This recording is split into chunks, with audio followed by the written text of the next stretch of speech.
Well guys, I can't believe I'm saying this, but RS3 Leagues is here and it's happening on September the 15th, which is way sooner than anyone could have possibly anticipated. But a lot of people will have some questions like, what is Leagues? Why is it so cool?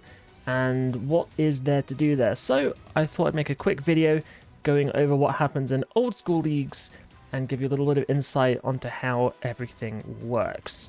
So, first of all, we have the tasks. Essentially, you start off as a fresh level 3 account. You are an Iron Man, so you can't trade, and you start with 0 points. However, in your game, there will be a list of tasks. There are a bajillion of them, and they could be as simple as, kill a Port Sarim prisoner, and that'll get you 10 points. Or alternatively, they could be something incredibly difficult, which we can have a look here. Equip a full set of Torva armor, which that would be 400 points. So you got some easy ones, you got some hard ones, and depending on the difficulty, they give a certain amount of points. And as you gain task completions and therefore gain points, you hit certain milestones for relics, and relics are what makes Leagues incredibly fun. So as you can see here, the old school version anyway is anywhere from 0 to 25,000 points. So essentially every time you get one of these breakpoints, you get a new power up, and all these power ups are super duper OP. So for example, the one that we got on old school Leagues last time, the one that I chose, was Animal Wrangler. This one essentially made it so you can fish, and half your fish will be cooked and all of it will be banked, and you'll also fish faster. Also, your hunter traps never fail. It's just some nice skilling power-ups that start you off. There's a mining one here which automatically smiths your ores that you mine into bars, automatically banks them and everything, so nice little OP stuff there. And then as you gain points, you get to do more things. So this one, Dodgy Deals, was super cool.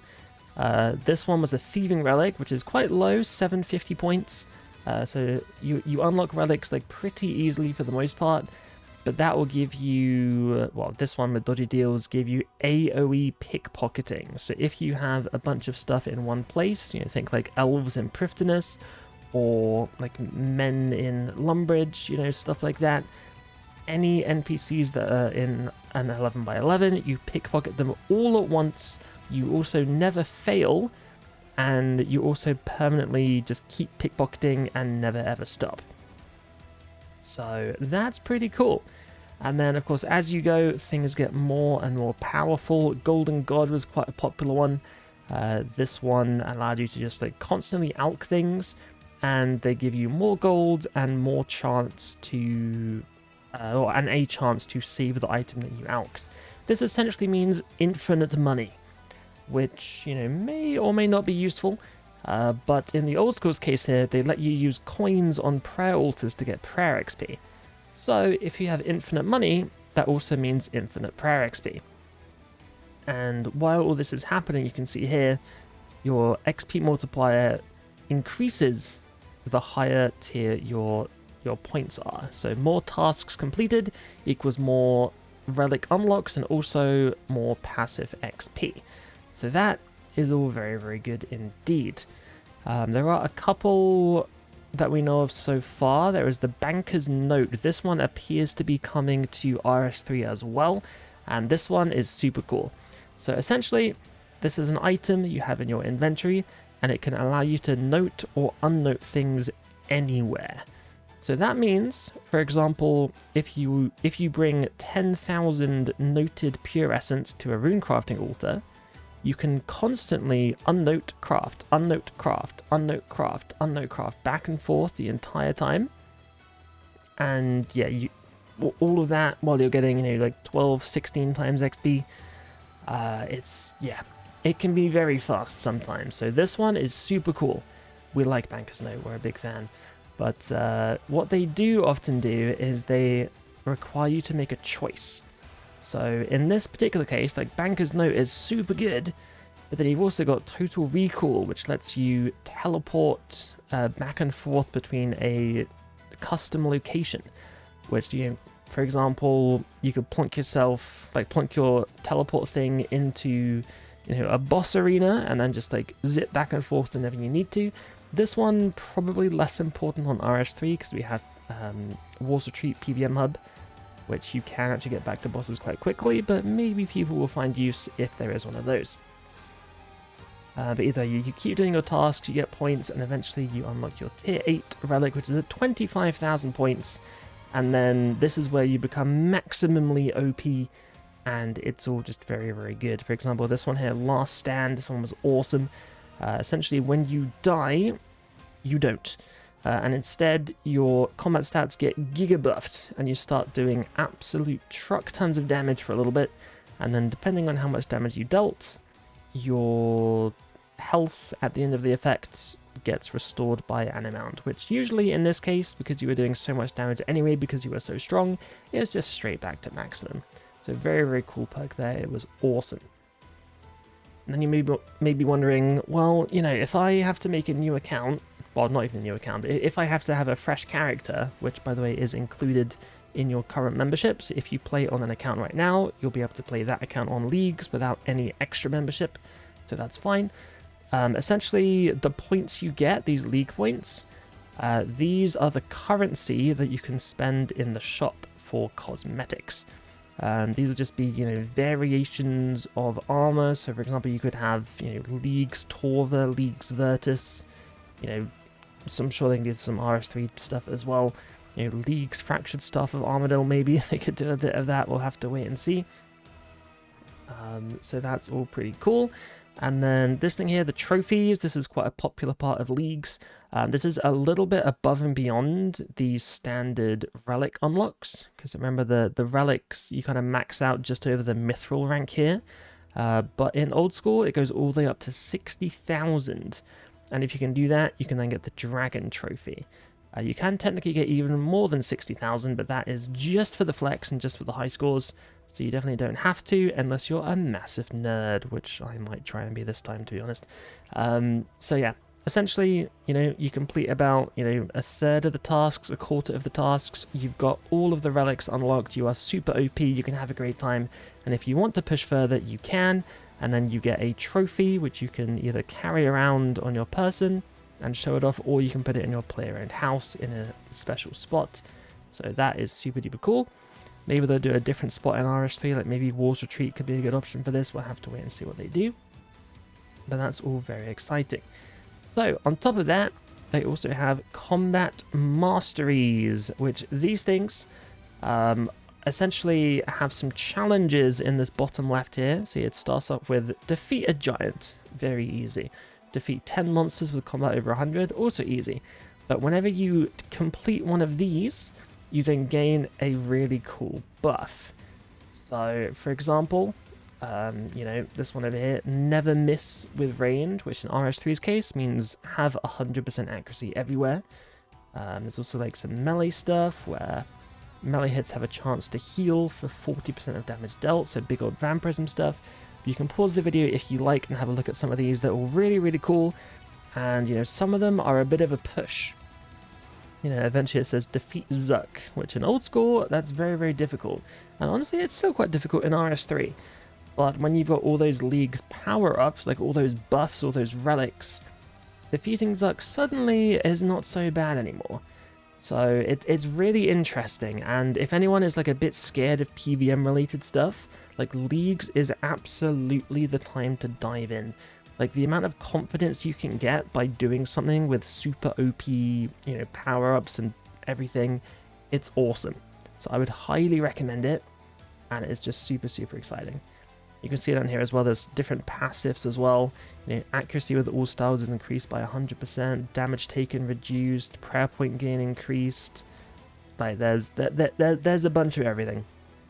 And I'm sure they can do some RS3 related spins on this, because obviously not everything here is completely one-to-one applicable with RS3, but we'll have to see what they cook up. You might see on here the mention of an Echo boss. So this is something I'm not sure if it will be in RS3 leagues. I would love it to be, but I don't know if it will be. Where is my page? Here it is. So essentially, they had some regions here, which I forgot to mention. On old school, you are locked to, I think, is it 3 or 4 different regions? On RS3, I can't really see them doing that, at least right now, because some regions in RS3 are just like super OP. You know, like God Wars 3 region is just like better than everything else. So I kind of don't think there are going to be region locks. But anyway, tangent. Essentially, Echo bosses. These are souped up versions of current bosses, and they're made way more difficult. They get way more mechanics, and honestly, they're a ton of fun. I don't know if we're going to see these in the first RS3 leagues, but I really hope we do. Like, imagine, for example, if there was an Echo version of Kerapak, where, like, the entire time you've got lightning coming around, you've got, like, fireballs slamming, you've got, like, clones jumping. Like, imagine just all sorts of craziness tacked into one boss fight. And because you are OP, the boss is allowed to be OP as well. Makes for a really interesting challenge. And if you do happen to win, you then have a chance, a pretty reasonable chance, I must say, of getting some very special Leagues-only equipment. For example, the dog sword here, that's from the Echo Cerberus. The dog sword is essentially every single god sword in one.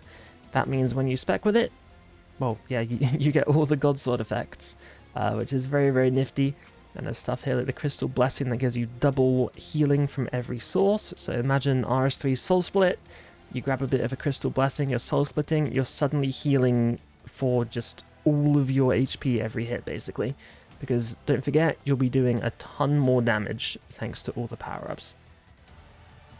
So yeah, on top of that, here are all the relics that Old School has. Essentially, you get to choose one from each tier. So all these columns are different tiers. Most importantly, there is this reloaded relic, which lets you go back and choose a different one, which I assume they're going to have in RS3 as well. But essentially, every relic is really cool, and depending on your playstyle, some may be cooler than others.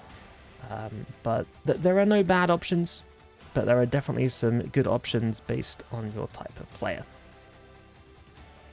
So that is just about it for all of that, I think. So yeah, TLDR, complete tasks, get points, complete challenges, get combat masteries, put them all together, you become insanely OP. Your skilling XP and combat XP is just buffed through the roof, you'll be maxed in no time, and it's just a lot of fun. You know, they're going to do some crazy, crazy effects, I imagine, and it's great. So yeah, I hope that kind of gives you a bit of a gist of what is going on. I'm assuming on the lead up to Leagues being released in September, we're going to be having what Old School did, which is every day they're going to reveal a new relic, which I'm assuming are going to be mostly different to Old School, apart from stuff like Banker's Note. We know a couple of relics already. We know there's the Banker's Note. We also know there is a thing called Farming Frenzy, which I think made noted produce. It made it so any herb seeds you plant just always count as having 10 planted, and it gave you a very large chance to get herbs back as well. It also makes all your crops instantly grow, so that was very, very cool. It also has an agility relic called Golden Footed, which we're not quite sure what that one does right now. So it's something like when you complete an agility lap, you get a boon, whatever that is. And it also seems like you get XP in agility every 6 seconds. So you just like do stuff around the game and you just get agility XP. So you can very easily get 200 mil agility by literally not even doing anything at all. So that's quite nice. But yeah, that's all we know so far. We're going to be knowing more over time. Hopefully this video has been a good rundown on what to expect, and I'm really hoping for Echo bosses. I'm not convinced they're going to be here, but I'm really, really hoping for them. But that's about it. That is RS3 Leagues. It's going to be happening. It's very exciting, and you should be excited too. So thank you for watching, and I will see you again, well, very soon for more Leagues news, basically. Bye!